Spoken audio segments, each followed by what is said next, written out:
Hi guys, welcome to NS creations of YouTube channel. Guys, ನಾನು ಸಾಗರ್ ಗೌಡ. ಈ ಒಂದು ವಿಡಿಯೋದಲ್ಲಿ ನಾನು ನಿಮಗೆ ಏನು ತಿಳಿಸ್ಕೊಡ್ತೇನೆ ಅಂದರೆ, ನೀವು ಡೆಮೋಲಿ ನೋಡಿದಿರಲ್ವಾ, ಈ ರೀತಿಯ ಒಂದು ಟ್ರೆಂಡಿಂಗ್ ಬೀಟ್ಸಿಂಗ್ ಫುಲ್ ಸ್ಕ್ರೀನ್ ಸ್ಟೇಟಸ್ ವಿಡಿಯೋನ ನೀವು ಕೂಡ ನಿಮ್ಮ ಒಂದು ಕೈನ್ಮಾಸ್ಟರ್ ಅಪ್ಲಿಕೇಶನಲ್ಲಿ ಯಾವ ರೀತಿ ಕ್ರಿಯೇಟ್ ಮಾಡ್ಕೊಬೇಕು ಅನ್ನೋದು ಕಂಪ್ಲೀಟ್ ಇನ್ಫಾರ್ಮೇಷನ್ ಈ ಒಂದು ವಿಡಿಯೋದಲ್ಲಿ ನಾನು ನಿಮಗೆ ತಿಳಿಸ್ಕೊಡ್ತೇನೆ. ಗೈಸ್, ಕೈನ್ಮಾಸ್ಟರ್ ಅಪ್ಲಿಕೇಶನ್ ಓಪನ್ ಮಾಡ್ಕೊಂಡು ನಂತರ ಇಲ್ಲಿ ಕ್ರಿಯೇಟ್ ನ್ಯೂ ಮೇಲೆ ಕ್ಲಿಕ್ ಮಾಡ್ಕೊಬೇಕಾಗತ್ತೆ. ಇಲ್ಲಿ 9:16 ಫುಲ್ ಸ್ಕ್ರೀನ್ ರೇಷಿಯೋನ ಸೆಲೆಕ್ಟ್ ಮಾಡಿಕೊಂಡು ಬಾಟಮಲ್ಲಿ ನಿಮಗೆ ಫೋಟೋ ಡಿಸ್ಪ್ಲೇ ಮೋಡ್ ಅಂತ ಇರುತ್ತೆ, ಅಲ್ಲಿ ಫಿಲ್ನ ಸೆಲೆಕ್ಟ್ ಮಾಡ್ಕೊಬೇಕಾಗುತ್ತೆ. ಫಿಲ್ನ ಸೆಲೆಕ್ಟ್ ಮಾಡ್ಕೊಂಡು ನಂತರ ಟಾಪಲ್ಲಿ ನೆಕ್ಸ್ಟ್ ಅಂತ ಇರುತ್ತಲ್ಲ, ನೆಕ್ಸ್ಟ್ ಮೇಲೆ ನೀವು ಕ್ಲಿಕ್ ಮಾಡ್ಕೊಬೇಕಾಗತ್ತೆ. ಕ್ಲಿಕ್ ಮಾಡ್ಕೊಂಡು ನಂತರ ನೀವು ಯಾರ ಪಿಕ್ಚರ್ಸ್ಗಳನ್ನ ಸೆಲೆಕ್ಟ್ ಮಾಡ್ಕೊಬೇಕು ಅಂದ್ಕೊಂಡಿರ್ತಾರೋ ಆ ಪಿಕ್ಚರ್ಸ್ಗಳು ಯಾವ ಒಂದು ಫೋಲ್ಡರ್ಲಿದೆ ಅಂತ ನೋಡ್ಕೊಬೇಕಾಗತ್ತೆ. ನಂತರ ಆ ಪಿಕ್ಚರ್ಸ್ಗಳನ್ನ ಆ್ಯಡ್ ಮಾಡ್ಕೊಬೇಕಾಗತ್ತೆ. ನಾನು ಯೂಸ್ ಮಾಡ್ತಿರೋ ಒಂದು ಕೈನ್ಮಾಸ್ಟರ್ ಬೇಕು ಅಂದರೆ ನಿಮಗೆ ಟೆಲಿಗ್ರಾಮ್ನಲ್ಲಿ ಸಿಗುತ್ತೆ. ಟೆಲಿಗ್ರಾಮ್ ಗ್ರೂಪ್ ನೇಮ್ ಒಂದು NS Creation 7 ಅಂತ ಸರ್ಚ್ ಮಾಡಿ ಜಾಯ್ನ್ ಆದ್ರಿಂದ ಪಿನ್ಡ್ ಮೆಸೇಜ್ ಅಂತ ಇರುತ್ತಲ್ಲ, ಅಲ್ಲಿ ಒಂದು ಅಪ್ಲಿಕೇಶನ್ ಲಿಂಕ್ ಇರುತ್ತೆ, ಇನ್ಸ್ಟಾಲ್ ಮಾಡ್ಕೊಂಡು ಯೂಸ್ ಮಾಡ್ಕೊಬೋದು. ಇಲ್ಲಿ ನೀವು ನೋಡ್ತಾ ಇರೋ ಫೋಟೋಸ್ಗಳನ್ನ ನಾನು ಸೆಲೆಕ್ಟ್ ಮಾಡ್ಕೊಂಡಿದ್ದೀನಿ. ಫೋಟೋ ಡಿಸ್ಪ್ಲೇ ಮೋಡಲ್ಲಿ ಫಿಲ್ನ ಸೆಲೆಕ್ಟ್ ಮಾಡ್ಕೊಂಡಿರೋದ್ರಿಂದ ಎಲ್ಲ ಪಿಕ್ಚರ್ ಕೂಡ ಪರ್ಫೆಕ್ಟ್ಲಿ 9:16ಗೆ ಅಡ್ಜಸ್ಟ್ ಆಗಿರುತ್ತೆ. ಸೆಂಟ್ರಿಗೆ ಏನಾಗಿಲ್ಲ ಅಂದರೆ ಪಿಕ್ಚರ್ ಮೇಲೆ ಕ್ಲಿಕ್ ಮಾಡಿ ಪಾನ್ ಆ್ಯಂಡ್ ಝೂಮ್ ಮೇಲೆ ಕ್ಲಿಕ್ ಮಾಡಿ ಸೆಂಟ್ರಿಗೆ ಅಲೈನ್ ಮಾಡ್ಕೊಬೇಕಾಗತ್ತೆ. ನಂತರ ಸ್ಟಾರ್ಟಿಂಗಿಗೆ ನೀವು ಮೂವ್ ಮಾಡ್ಕೊಬೇಕಾಗತ್ತೆ. ಸ್ಟಾರ್ಟಿಂಗಿಗೆ ಮೂವ್ ಮಾಡ್ಕೊಂಡು ನಂತರ ಲೇಯರ್ ಮೇಲೆ ಕ್ಲಿಕ್ ಮಾಡ್ಕೊಬೇಕಾಗತ್ತೆ. ನಂತರ ಅಲ್ಲಿ ನೀವು ಮೀಡಿಯಾ ಮೇಲೆ ಕ್ಲಿಕ್ ಮಾಡ್ಕೊಬೇಕಾಗತ್ತೆ. ಒಂದು ಬ್ಲಾಗ್ಸ್ ನೋಡಿ ಕೊಡುತ್ತೆ, ಅದು ಕೂಡ ನಿಮಗೆ ಡಿಸ್ಕ್ರಿಪ್ಷನಲ್ಲಿ ಇರುತ್ತೆ, ಅಲ್ಲಿ ನೀವು ಡೌನ್ಲೋಡ್ ಮಾಡ್ಕೊಂಡು ಆ್ಯಡ್ ಮಾಡ್ಕೊಬೇಕಾಗತ್ತೆ. ಆ ಒಂದು ಬ್ಲಾಗ್ಸ್ ನೋಡಿನ ಎಕ್ಸ್ಟ್ರಾಕ್ಟ್ ಮಾಡ್ಕೊಬೇಕಾಗತ್ತೆ. ನೀವು ಇಲ್ಲಿ ಸೆಲೆಕ್ಟ್ ಮಾಡ್ಕೊಂಡು ನಂತರ ಇಲ್ಲಿ ಸ್ಕ್ರಾಲ್ ಮಾಡ್ಕೊಬೇಕಾಗತ್ತೆ. ಎಕ್ಸ್ಟ್ರಾಕ್ಟ್ ಆಡಿಯೋ ಅಂತ ಇರುತ್ತೆ, ಅದ್ರ ಮೇಲೆ ಟ್ಯಾಪ್ ಮಾಡಿದ ನಂತರ ಈ ಒಂದು ಬ್ಲಾಗ್ಸ್ ನೋಡಿನ ಲೆಫ್ಟ್ ಸೈಡ್ ಡಿಲೀಟ್ ಆಪ್ಷನ್ ಇರುತ್ತಲ್ಲ, ಇದ್ರ ಮೇಲೆ ಟ್ಯಾಪ್ ಮಾಡ್ಕೊಬೇಕಾಗತ್ತೆ. ಬಾಟಮಲ್ಲಿ ಎರಡೂ ಬ್ರಿಲ್ಲಲ್ಲಿ ಎನ್ಲೋರ್ಸ್ ಮಾಡ್ಕೊಬೇಕಾಗತ್ತೆ, ಯಾಕಂದರೆ ಬೀಟ್ ಮಾರ್ಕ್ ನಮಗೆ ಶೋ ಆಗೋದಿಲ್ಲ. ವಿಡಿಯೋನ ಪ್ಲೇ ಮಾಡ್ಕೊಬೇಕಾಗತ್ತೆ. ಪ್ಲೇ ಮಾಡ್ಕೊಂಡ್ರೆ ಫಸ್ಟ್ ಬೀಟ್ ಮಾರ್ಕ್ ಬಂದು 0.735 ಸೆಕೆಂಡಿಗೆ ಸಿಸರ್ ಐಕನ್ ಮೇಲೆ ಕ್ಲಿಕ್ ಮಾಡಿ ಈ ರೀತಿ ರೈಟ್ ಸೈಡ್ ಟ್ರಿಮ್ ಮಾಡ್ಕೊಬೇಕಾಗತ್ತೆ. ಮತ್ತು ನೆಕ್ಸ್ಟ್ ವಿಡಿಯೋನ ಪ್ಲೇ ಮಾಡ್ಕೊಬೇಕಾಗತ್ತೆ. ಸೆಕೆಂಡ್ ಬೀಟ್ ಮಾರ್ಕ್ ಬಂದು 1.31 ಸೆಕೆಂಡ್ಗೆ ಅದೇ ಒಂದು ಪಿಕ್ಚರ್ ಮೇಲೆ ಕ್ಲಿಕ್ ಮಾಡಿ ಸಿಸರ್ ಐಕನ್ ಮೇಲೆ ಕ್ಲಿಕ್ ಮಾಡಿ ಟ್ರಿಮ್ ಟು ರೈಟ್ ಮೇಲೆ ಕ್ಲಿಕ್ ಮಾಡ್ಕೊಬೇಕಾಗತ್ತೆ. ಸ್ವಲ್ಪ ಬ್ಯಾಕಿಗೆ ಬರಬೇಕಾಗತ್ತೆ. ಮತ್ತೆ ನೀವು ವಿಡಿಯೋನ ಪ್ಲೇ ಮಾಡ್ಕೊಬೇಕಾಗತ್ತೆ. ನೆಕ್ಸ್ಟ್ ಬೀಟ್ ಮಾರ್ಕ್ನ ನೋಡ್ಕೊಬೇಕಾಗತ್ತೆ.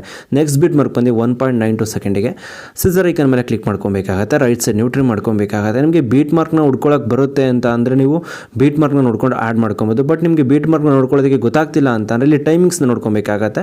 ಯಾವ್ಯಾವ ಪಿಕ್ಚರ್ಗೆ ಎಷ್ಟು ಟೈಮಿಂಗ್ಸ್ಗೆ ನಾನು ರೈಟ್ ಸೈಡ್ ಟ್ರಿಮ್ ಮಾಡಿದ್ದೀನಿ ಅಂತ ಅದನ್ನು ನೋಡ್ಕೊಂಡು ನೀವು ಅಡ್ಜಸ್ಟ್ ಮಾಡ್ಕೊಬೋದು. ಇಲ್ಲಿ 3.13 ಸೆಕೆಂಡ್ಗೆ ನಿಲ್ಸ್ಕೊಂಡಿದ್ದೀನಿ. ಸಿಸರ್ ಐಕನ್ ಮೇಲೆ ಕ್ಲಿಕ್ ಮಾಡಿದ್ದೀನಿ, ರೈಟ್ ಸೈಡ್ ರೀತಿ ಟ್ರಿಮ್ ಮಾಡ್ಕೊಂಡಿದ್ದೀನಿ. ಮತ್ತೆ ವಿಡಿಯೋನ ಪ್ಲೇ ಮಾಡ್ಕೊತಾ ಇದ್ದೀನಿ. ನೆಕ್ಸ್ಟ್ ಬೀಟ್ ಮಾರ್ಕ್ನ ಇಲ್ಲಿ ನೋಡ್ಕೊತಾ ಇದ್ದೀನಿ. 3.7 ಸೆಕೆಂಡಿಗೆ ಪಿಕ್ಚರ್ ಮೇಲೆ ಕ್ಲಿಕ್ ಮಾಡಿ ಸಿಸರ್ ಐಕನ್ ಮೇಲೆ ಕ್ಲಿಕ್ ಮಾಡಿ ರೈಟ್ ಸೈಡ್ ರೀತಿ ಟ್ರಿಮ್ ಮಾಡ್ಕೊಂಡಿದ್ದೀನಿ. ಮತ್ತೆ ಇಲ್ಲಿ ವಿಡಿಯೋನ ಪ್ಲೇ ಮಾಡ್ಕೊತಾ ಇದ್ದೀನಿ. ಪ್ಲೇ ಮಾಡ್ಕೊಂಡು ನಂತರ ಮತ್ತೆ ನೆಕ್ಸ್ಟ್ ಬೀಟ್ ಮಾರ್ಕ್ನ ನೋಡ್ಕೊಂಡಿದ್ದೀನಿ. 4.28 ಸೆಕೆಂಡ್ಗೆ ನಿಲ್ಸ್ಕೊಂಡಿದ್ದೀನಿ. ರೈಟ್ ಸೈಡ್ ರೀತಿ ಟ್ರಿಮ್ ಮಾಡ್ಕೊಂಡಿದ್ದೀನಿ. ಮತ್ತೆ ಇಲ್ಲಿ ವಿಡಿಯೋನ ಪ್ಲೇ ಮಾಡ್ಕೊತಾ ಇದ್ದೀನಿ. ನೆಕ್ಸ್ಟ್ ಬೀಟ್ ಮಾರ್ಕ್ನ ನೋಡ್ಕೊತಾನೆ 4.903 ಸೆಕೆಂಡ್ಗೆ ಪಿಕ್ಚರ್ ಮೇಲೆ ಕ್ಲಿಕ್ ಮಾಡಿ ಸಿಸರ್ ಐಕನ್ ಮೇಲೆ ಕ್ಲಿಕ್ ಮಾಡಿ ರೈಟ್ ಸೈಡ್ ಟ್ರಿಮ್ ಮಾಡ್ಕೊಂಡಿದ್ದೀನಿ. ಮತ್ತೆ ವಿಡಿಯೋನ ಪ್ಲೇ ಮಾಡ್ಕೊತಾ ಇದ್ದೀನಿ. ನಂತರ ಬೀಟ್ ಮಾರ್ಕ್ ಹತ್ರ ನಿಲ್ಸ್ಕೊಂಡಿದ್ದೀನಿ. 5.503 ಸೆಕೆಂಡ್ಗೆ ರೈಟ್ ಸೈಡ್ ಟ್ರಿಮ್ ಮಾಡ್ಕೊಂಡಿದ್ದೀನಿ. ನಂತರ ವಿಡಿಯೋನ ಪ್ಲೇ ಮಾಡ್ಕೊಂಡಿದ್ದೀನಿ. ನಂತರ ನೆಕ್ಸ್ಟ್ ಬೀಟ್ ಮಾರ್ಕ್ನ ನೋಡ್ಕೊತಾ ಇದ್ದೀನಿ. 6.088 ಸೆಕೆಂಡಿಗೆ ಸಿಸರ್ ಐಕನ್ ಮೇಲೆ ಕ್ಲಿಕ್ ಮಾಡಿ ರೈಟ್ ಸೈಡ್ ಟ್ರಿಮ್ ಮಾಡ್ಕೊಂಡಿದ್ದೀನಿ. ನಂತರ ಸ್ಟಾರ್ಟಿಂಗಿಗೆ ಮೂವ್ ಮಾಡ್ಕೊಬೇಕಾಗತ್ತೆ. ಮತ್ತೆ ನೀವು ವಿಡಿಯೋನ ಪ್ಲೇ ಮಾಡ್ಕೊಬೇಕಾಗತ್ತೆ. ನೆಕ್ಸ್ಟ್ ಬೀಟ್ ಮಾರ್ಕ್ ನೋಡ್ಕೊಬೇಕಾಗತ್ತೆ 6.680ಗೆ. ನಂತರ ಸಿಸರ್ ಐಕನ್ ಮೇಲೆ ಕ್ಲಿಕ್ ಮಾಡಿ ರೈಟ್ ಸೈಡ್ ಟ್ರಿಮ್ ಮಾಡ್ಕೊಬೇಕಾಗತ್ತೆ. ನಂತರ ನೆಕ್ಸ್ಟ್ ಬೀಟ್ ಮಾರ್ಕ್ ಬಂದು 7.283ಗೆ ನಿಲ್ಸ್ಕೊಂಡಿದ್ದೀನಿ. ಸಿಸರ್ ಐಕನ್ ಮೇಲೆ ಕ್ಲಿಕ್ ಮಾಡಿದ್ದೀನಿ. ರೈಟ್ ಸೈಡ್ ಟ್ರಿಮ್ ಮಾಡ್ಕೊತಾ ಇದ್ದೀನಿ. ನಂತರ ನೆಕ್ಸ್ಟ್ ಬೀಟ್ ಮಾರ್ಕ್ ಬಂದು ಇಲ್ಲಿ ನಾನು ಮೂವ್ ಮಾಡ್ಕೊಂಡಿದ್ದೀನಿ. 7.887ಗೆ ನಿಲ್ಸ್ಕೊಬೇಕಾಗತ್ತೆ. ಸಿಸರ್ ಐಕನ್ ಮೇಲೆ ಕ್ಲಿಕ್ ಮಾಡಿ ರೈಟ್ ಸೈಡ್ ನೀವು ಟ್ರಿಮ್ ಮಾಡ್ಕೊಬೇಕಾಗತ್ತೆ. ನೆಕ್ಸ್ಟ್ ಬೀಟ್ ಮಾರ್ಕ್ ಬಂದು ಲೆಂತ್ ಇರುತ್ತೆ, ಇದು 9.094 ಸೆಕೆಂಡಿಗೆ. ಸಿಸರ್ ಐಕನ್ ಮೇಲೆ ಕ್ಲಿಕ್ ಮಾಡಿದ್ದೀನಿ. ರೈಟ್ ಸೈಡ್ ರೀತಿ ಟ್ರಿಮ್ ಮಾಡ್ಕೊತಾ ಇದ್ದೀನಿ. ನಂತರ ಇಲ್ಲಿ ವಿಡಿಯೋನ ಅಪ್ಲೈ ಮಾಡ್ಕೊತಾ ಇದ್ದೀನಿ. ನೆಕ್ಸ್ಟ್ ಬೀಟ್ ಮಾರ್ಕ್ನ ಇಲ್ಲಿ ನೋಡ್ಕೊತಾ ಇದ್ದೀನಿ. 9.658 ಸೆಕೆಂಡಿಗೆ ಸಿಸರ್ ಐಕನ್ ಮೇಲೆ ಕ್ಲಿಕ್ ಮಾಡಿ ರೈಟ್ ಸೈಡ್ ಟ್ರಿಮ್ ಮಾಡ್ಕೊಬೇಕಾಗತ್ತೆ. ನಂತರ ವಿಡಿಯೋನ ಅಪ್ಲೈ ಮಾಡ್ಕೊಬೇಕಾಗತ್ತೆ. ನೆಕ್ಸ್ಟ್ ಬೀಟ್ ಮಾರ್ಕ್ ಬಂದು 10.22 ಸೆಕೆಂಡಿಗೆ ರೈಟ್ ಸೈಡ್ ಟ್ರಿಮ್ ಮಾಡ್ಕೊಂಡು ಪಿಕ್ಚರ್ಸ್ ಜಾಸ್ತಿ ಇಲ್ಲ ಅಂದರೆ ಇರುವಂಥ ಪಿಕ್ಚರ್ಸ್ಗಳನ್ನ ಆ್ಯಡ್ ಮಾಡ್ಕೊಬೇಕಾಗತ್ತೆ. ಈ ಒಂದು ಎಡಿಟಿಂಗ್ಗೆ ನಿಮಗೆ 21-22 ಪಿಕ್ಚರ್ಸ್ ಬೇಕಾಗುತ್ತೆ. ಪಿಕ್ಚರ್ಸ್ಗಳು ಜಾಸ್ತಿ ಇಲ್ಲ ಅಂತ ಅಂದರೆ ಸ್ಟಾರ್ಟಿಂಗ್ ಯಾವ ಪಿಕ್ಚರ್ಸ್ಗಳನ್ನ ಆ್ಯಡ್ ಮಾಡ್ತಾರೋ ಅದೇ ಪಿಕ್ಚರ್ಸ್ಗಳನ್ನ ಆ್ಯಡ್ ಮಾಡ್ಕೊಬೇಕಾಗತ್ತೆ. ನೆಕ್ಸ್ಟ್ ಬೀಟ್ ಮಾರ್ಕ್ ಬಂದು 11.449 ಸೆಕೆಂಡಿಗೆ ರೈಟ್ ಸೈಡ್ ರೀತಿ ಟ್ರಿಮ್ ಮಾಡ್ಕೊಂಡಿದ್ದೀನಿ. ನಂತರ ನೆಕ್ಸ್ಟ್ ಬೀಟ್ ಮಾರ್ಕ್ ಬಂದು ನೆಕ್ಸ್ಟು 12.063 ಸೆಕೆಂಡ್ಗೆ ನಿಲ್ಸ್ಕೊಂಡು ರೈಟ್ ಸೈಡ್ ರೀತಿ ಟ್ರಿಮ್ ಮಾಡ್ಕೊಬೇಕಾಗತ್ತೆ. ಇದೆಲ್ಲವೂ ಕೂಡ ಕರೆಕ್ಟ್ಲಿ ಬೀಟ್ ಮಾರ್ಕ್ ನೀವು ಅಡ್ಜಸ್ಟ್ ಮಾಡಿದ್ರಿ ಅಂದರೆ ಆ ಬೀಟಿಗೆ ತಕ್ಕಂತೆ ಏನಾಗುತ್ತೆ ನಾವು ಫೋಟೋ ಚೇಂಜ್ ಆಗುತ್ತೆ, ಆನಿಮೇಷನ್ ಎಫೆಕ್ಟ್ ಎಲ್ಲವೂ ಕೂಡ ಬರುತ್ತೆ. ನಂತರ ಫೈನಲಿಗೆ ಮೂವ್ ಮಾಡ್ಕೊಂಡಿದ್ದೀನಿ. Final picture right side trim ಮಾಡ್ಕೊಂಡಿದ್ದೀನಿ. ಬೇರೆ ಪಿಕ್ಚರ್ ಉಳ್ಕೊಂಡಿದೆ ಅಂದರೆ ಅದನ್ನು ಕೂಡ ಡಿಲೀಟ್ ಮಾಡ್ಕೊಬೇಕಾಗತ್ತೆ. ಈ ರೀತಿ ಇಲ್ಲಿ ಪರ್ಫೆಕ್ಟ್ ಏನಾಗಿರುತ್ತೆ ಅಂದರೆ ಬೀಟ್ಸ್ಗೆ ತಕ್ಕಂತೆ ಪಿಕ್ಚರ್ಸ್ಗಳು ಆ್ಯಡ್ ಆಗಿರುತ್ತೆ. ಆನಿಮೇಷನ್ ಎಫೆಕ್ಟ್ನ ಆ್ಯಡ್ ಮಾಡಬೇಕಾಗತ್ತೆ. ಈ ಒಂದು ಆನಿಮೇಷನ್ ಎಫೆಕ್ಟ್ ಪಿಕ್ಚರ್ ಮೇಲೆ ಕ್ಲಿಕ್ ಮಾಡಿ ಗ್ಲಿಬ್ರೋಪಿಕ್ಸ್ ಮೇಲೆ ಕ್ಲಿಕ್ ಮಾಡ್ಕೊಬೇಕಾಗುತ್ತೆ. ಇದು ಕೈನ್ಮಾಸ್ಟರಲ್ಲಿ ಸಿಗೋದ್ರೆ ಬೀಟ್ ಸಿಂಗ್ ಅಂತ ಅಪ್ಲಿಕೇಶನ್ ಇರುತ್ತೆ, ಅದರಿಂದ ಮೂವ್ ಮಾಡ್ಕೊಬೇಕಾಗತ್ತೆ ನಾವು. ಅದು ಪ್ಲೇಸ್ಟೋರಲ್ಲಿ ಸಿಗುತ್ತೆ. ಪ್ಲೇಸ್ಟೋರಲ್ಲಿ ಬೀಟ್ಸಿಂಗ್ ಅಂತ ಸರ್ಚ್ ಮಾಡ್ಕೊಂಡ್ರೆ ಈ ಒಂದು ಅಪ್ಲಿಕೇಶನ್ ಸಿಗುತ್ತೆ. ಓಪನ್ ಮೇಲೆ ನೀವು ಕ್ಲಿಕ್ ಮಾಡ್ಕೊಬೇಕಾಗತ್ತೆ. ಕ್ಲಿಕ್ ಮಾಡಿದ ತಕ್ಷಣ ನಿಮಗೆ ಆಪ್ಷನ್ ನಿಮಗೆ ಸಿಗುತ್ತೆ ಫೋಟೋನ ಆ್ಯಡ್ ಮಾಡ್ಕೊಳ್ಳೋವಂಥದ್ದು. ಟ್ಯಾಪ್ ಮಾಡ್ಕೊಬೇಕಾಗತ್ತೆ. ಒಂದು ಕಡೆ ಟ್ಯಾಪ್ ಮಾಡಿದ ನಂತರ ನೀವು ಸಿಂಗಲ್ ಪಿಕ್ಚರ್ ಯಾವುದಾದ್ರೂ ಒಂದು ಸಿಂಗಲ್ ಪಿಕ್ಚರ್ನ ಜಸ್ಟ್ ಸೆಲೆಕ್ಟ್ ಮಾಡಿಕೊಂಡು ನೆಕ್ಸ್ಟ್ ಮೇಲೆ ನೀವು ಕ್ಲಿಕ್ ಮಾಡ್ಕೊಬೇಕಾಗತ್ತೆ. ಟಾಪಲ್ಲಿ ನೆಕ್ಸ್ಟ್ ಇರುತ್ತಲ್ಲ ಅದ್ರ ಮೇಲೆ ನೀವು ಟ್ಯಾಪ್ ಮಾಡ್ಕೊಬೇಕಾಗತ್ತೆ.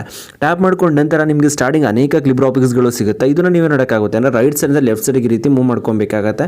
ರೊಟೇಷನ್ ಅಂತ ನಿಮಗೆ ಒಂದು ಕ್ಲಿಬ್ರಾಪಿಕ್ಸ್ ಸಿಗುತ್ತೆ, ಅಲ್ಲಿಗೆ ನಿಲ್ಲಿಸ್ಕೊಬೇಕಾಗತ್ತೆ ನೀವು. ಇಲ್ಲಿ ನೀವು ನೋಡ್ತಾ ಇರೋದು ನಾನು ಮೂವ್ ಮಾಡ್ಕೊಂಡಿದ್ದೀನಿ. ಇಲ್ಲಿ ರೊಟೇಷನ್ ಅಂತ ಸಿಕ್ಕಿದೆ. ಇಲ್ಲಿ ಕೈನ್ಮಾಸ್ಟರ್ ಸಿಂಬಲ್ ಕಾಣಿಸ್ತಿದೆ ಅಲ್ವಾ, ಅದ್ರ ಮೇಲೆ ಟ್ಯಾಪ್ ಮಾಡ್ಕೊಬೇಕಾಗತ್ತೆ. ನಂತರ ಇಲ್ಲಿ ಓಕೆ ಮೇಲೆ ನೀವು ಕ್ಲಿಕ್ ಮಾಡ್ಕೊಬೇಕಾಗತ್ತೆ. ಕ್ಲಿಕ್ ಮಾಡಿದ ತಕ್ಷಣ ಆಗುತ್ತೆ ರಿಡೈರೆಕ್ಟಾಗಿ ಕೈನ್ಮಾಸ್ಟರ್ ಅಪ್ಲಿಕೇಶನ್ ಓಪನ್ ಆಗುತ್ತೆ. ಓಪನ್ ಮಾಡಿದ ತಕ್ಷಣ ಇಲ್ಲಿ ಡೌನ್ಲೋಡ್ ಅಂತ ಕೇಳುತ್ತೆ. ನಾವು ಮೊದಲೇ ಆಲ್ರೆಡಿ ಡೌನ್ಲೋಡ್ ಮಾಡ್ಕೊಂಡಿರೋದ್ರಿಂದ ಡೌನ್ಲೋಡ್ ಅಂತ ಕೇಳಿದ್ರೆ ನಿಮಗೆ ಡೌನ್ಲೋಡ್ ಅಂತ ಕೇಳುತ್ತೆ. ಡೌನ್ಲೋಡ್ ಮೇಲೆ ಕ್ಲಿಕ್ ಮಾಡ್ಕೊಬೇಕಾಗತ್ತೆ. ನಾವು ಎಡಿಟ್ ಮಾಡ್ತಾರಂಥ ಪ್ರಾಜೆಕ್ಟ್ನ ಓಪನ್ ಮಾಡ್ಕೊಬೇಕಾಗತ್ತೆ. ಓಪನ್ ಮಾಡ್ಕೊಂಡು ನಂತರ ಪಿಕ್ಚರ್ ಮೇಲೆ ಟ್ಯಾಪ್ ಮಾಡೋದಕ್ಕೆ ಸ್ಪೇಸ್ ಸಿಗೋದಿಲ್ಲ. ಬಾಟಮಲ್ಲಿ ಎರಡೂ ಬೆರಳಲ್ಲಿ ಎನ್ಲೋಡ್ಸ್ ಮಾಡಿಕೊಂಡು ಫಸ್ಟ್ ಪಿಕ್ಚರ್ ಮೇಲೆ ಕ್ಲಿಕ್ ಮಾಡಿ ಕ್ಲಿಬ್ರೋಪಿಕ್ಸ್ ಮೇಲೆ ಕ್ಲಿಕ್ ಮಾಡಿಕೊಂಡು ರೊಟೇಷನ್ ಬಿಡ್ಸಿಂಗ್ ಅಂತ ಇರುತ್ತಲ್ಲ ಫಸ್ಟ್ ಒನ್ ಸೆಲೆಕ್ಟ್ ಮಾಡ್ಕೊಬೇಕಾಗತ್ತೆ. ಇಲ್ಲಿ ನೀವು ನೋಡ್ತಾ ಇರೋದು ಒಂದು 3D ಪಿಕ್ಚರ್ ಆನಿಮೇಷನ್ ನಮಗೆ ಬರುತ್ತೆ ಇಲ್ಲಿ. ನಂತರ ಸೆಕೆಂಡ್ ಪಿಕ್ಚರ್ ಮೇಲೆ ಕ್ಲಿಕ್ ಮಾಡ್ಕೊಬೇಕಾಗುತ್ತೆ. ಸೆಕೆಂಡ್ ಕ್ಲಿಬ್ರೋಪಿಕ್ಸ್ನ ಆ್ಯಡ್ ಮಾಡ್ಕೊಬೇಕಾಗತ್ತೆ. ಥರ್ಡ್ ಪಿಕ್ಚರ್ ಮೇಲೆ ಕ್ಲಿಕ್ ಮಾಡ್ಕೊಬೇಕಾಗತ್ತೆ. ಥರ್ಡ್ ಕ್ಲಿಬ್ರೋಪಿಕ್ಸ್ನ ಆ್ಯಡ್ ಮಾಡ್ಕೊಬೇಕಾಗತ್ತೆ. ನಂತರ ಫೋರ್ತ್ ಪಿಕ್ಚರ್ ಮೇಲೆ ಕ್ಲಿಕ್ ಮಾಡ್ಕೊಬೇಕಾಗತ್ತೆ. ಫೋರ್ತ್ ಕ್ಲಿಬ್ರೋಪಿಕ್ಸ್ನ ನೀವು ಆ್ಯಡ್ ಮಾಡ್ಕೊಬೇಕಾಗತ್ತೆ. ನಂತರ ಫಿಫ್ತ್ ಪಿಕ್ಚರ್ ಮೇಲೆ ನೀವು ಕ್ಲಿಕ್ ಮಾಡ್ಕೊಬೇಕಾಗತ್ತೆ. ಫಿಫ್ತ್ ಒನ್ ಕ್ಲಿಬ್ರೋಪಿಕ್ಸ್ ರೊಟೇಷನ್ ಅಂತ ಇರುತ್ತಲ್ಲ ಅದನ್ನು ಆ್ಯಡ್ ಮಾಡ್ಕೊಬೇಕಾಗತ್ತೆ. ನಂತರ ಸಿಕ್ಸ್ತ್ ಪಿಕ್ಚರ್ ಮೇಲೆ ಕ್ಲಿಕ್ ಮಾಡ್ಕೊಬೇಕಾಗತ್ತೆ. ಸಿಕ್ಸ್ತ್ ಕ್ಲಿಬ್ರೋಪಿಕ್ಸ್ನ ನೀವು ಆ್ಯಡ್ ಮಾಡ್ಕೊಬೇಕಾಗತ್ತೆ. ನಂತರ ನೆಕ್ಸ್ಟ್ ಸೆವೆಂತ್ ಪಿಕ್ಚರ್ ಮೇಲೆ ಕ್ಲಿಕ್ ಮಾಡ್ಕೊಬೇಕಾಗತ್ತೆ. ಸೆವೆಂತ್ ಕ್ಲಿಬ್ರೋಪಿಕ್ಸ್ನ ಆ್ಯಡ್ ಮಾಡ್ಕೊಬೇಕಾಗತ್ತೆ. ಇದು ಕಂಪ್ಲೀಟ್ ಆಗಿರುತ್ತೆ. ನಂತರ ಸ್ಟಾರ್ಟಿಂಗಿಂದ ನೆಕ್ಸ್ಟ್ ಪಿಕ್ಚರ್ಸ್ಗಳನ್ನು ಕೂಡ ಸೇಮ್ 1 2 3 4 1 2 3 4 ಅಂತ ಈ ರೀತಿ ನೀವು ನೋಡೋಕ್ಕಾಗತ್ತೆ. ಕ್ಲಿಬ್ರಾಪಿಕ್ಸ್ಗಳನ್ನೆಲ್ಲನೂ ಕೂಡ ಈ ಪಿಕ್ಚರ್ಸ್ಗಳಿಗೆ ಆ್ಯಡ್ ಮಾಡ್ಕೊಬೇಕಾಗತ್ತೆ. ಆ್ಯಡ್ ಮಾಡ್ಕೊಂಡು ನಂತರ ನೀವು ಒಂದ್ಸರಿ ವಿಡಿಯೋನ ಪ್ಲೇ ಮಾಡ್ಕೊಬೇಕಾಗತ್ತೆ. ಇಲ್ಲಿ ನೀವು ನೋಡ್ತಾರೆ ತುಂಬಾ ಬ್ಯೂಟಿಫುಲ್ ಆಗಿ ಏನಾಗ್ತಾ ಇರುತ್ತೆ ಅಂದರೆ ಈ ಒಂದು ಟ್ರೆಂಡಿಂಗ್ ಬಿಟ್ಸಿಂಗ್ ಸ್ಟಡ್ಸ್ ವಿಡಿಯೋ ನಮಗೆ ಕ್ರಿಯೇಟ್ ಆಗ್ತಾ ಇರುತ್ತೆ. ಇದೇ ರೀತಿ ನಾನು ಹೇಳ್ಕೊಟ್ಟು ಪ್ರತಿಯೊಂದು ಸ್ಟೆಪ್ಸ್ನ ನೀವೇನಾದರೂ ಫಾಲೋ ಮಾಡಿದ್ರಿ ಅಂದರೆ ನೀವು ಕೂಡ ಈ ರೀತಿ ಒಂದು ಸ್ಟಡ್ಸ್ ವಿಡಿಯೋನ ಕ್ರಿಯೇಟ್ ಮಾಡ್ಕೊಬೋದು. ಗೈಸ್ ನಾನಿವಾಗ ನಿಮಗೆ ತಿಳಿಸ್ಕೊಟ್ಟು ಟ್ರಿಕ್ ಏನಾದರೂ ನಿಮಗೆ ಇಷ್ಟ ಆಯ್ತು ಅಂದರೆ ಪ್ಲೀಸ್ ಲೈಕ್ ಮಾಡಿ, ಶೇರ್ ಮಾಡಿ ಮತ್ತು ಸಬ್ಸ್ಕ್ರೈಬ್ ಆಗೋದನ್ನು ಮರಿಬೇಡಿ guys. Thank you for watching guys.